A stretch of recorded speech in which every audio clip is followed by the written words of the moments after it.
Hello. You've been participating in a science experiment for most of your life. No one ever asked you for your permission, and you've only been informed of it in recent years. Well, the results are in, and they are not good. The last time I came to speak to you, I told you about the genetic alteration of wheat more than 50 years ago. Alteration to the world's wheat supply was done with no prior safety testing. And now, 50 years later, we understand the unintended results of that alteration. Well, history repeats itself with GMOs.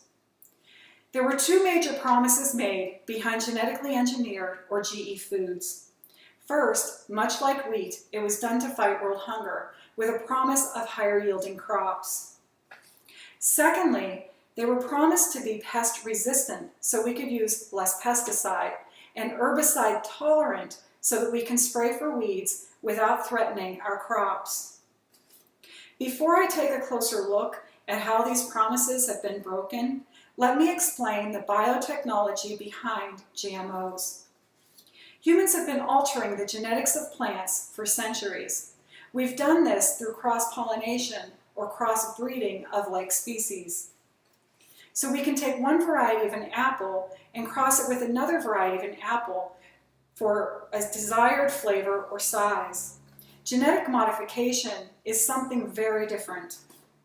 GMO technology combines genetic DNA. We are changing the genetic makeup at a cellular level and across species. The most common are Bt corn and Bt cotton. Scientists do this by taking the DNA of a bacteria called Bacillus thuringiensis and putting it into the DNA of a plant. They do this to target one specific pest.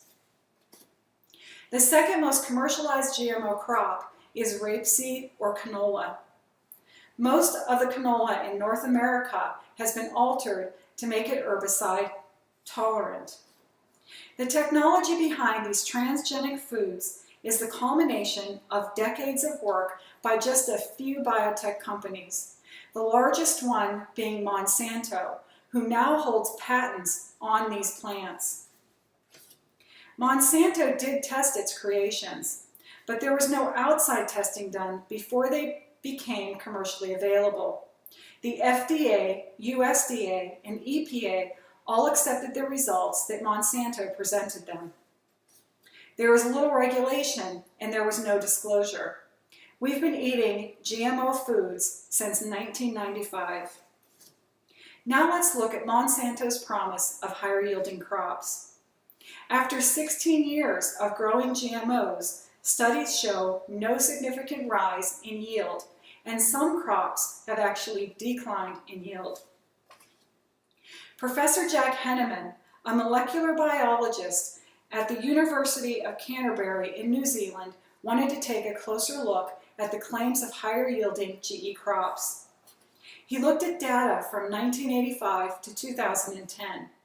He chose US corn and Canadian canola because these are mainly GMO now, and compared them to the non-GMO counterparts in Western Europe. He also tracked non-GMO wheat from both areas to isolate the GMO effect.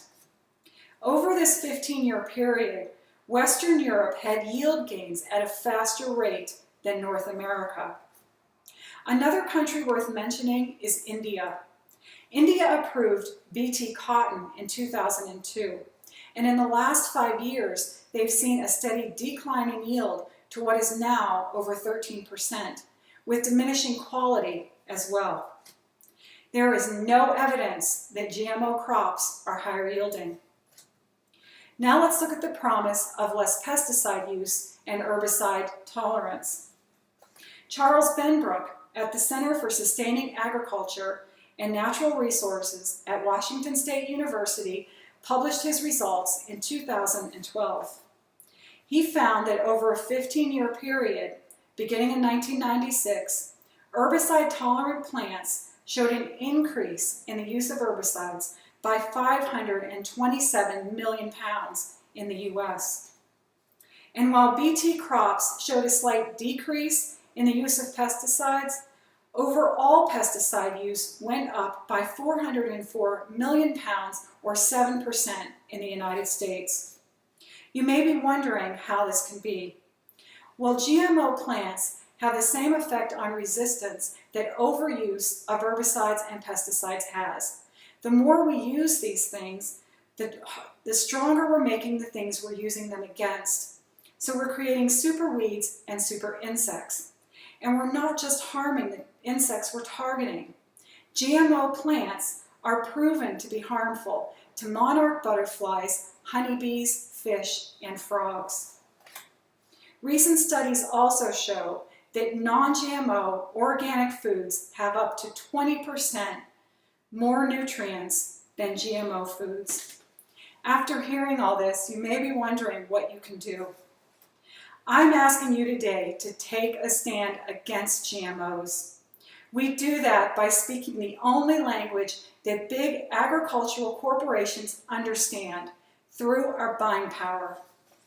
Buy organic and buy local. Get to know your local farmers and support your local farmers markets.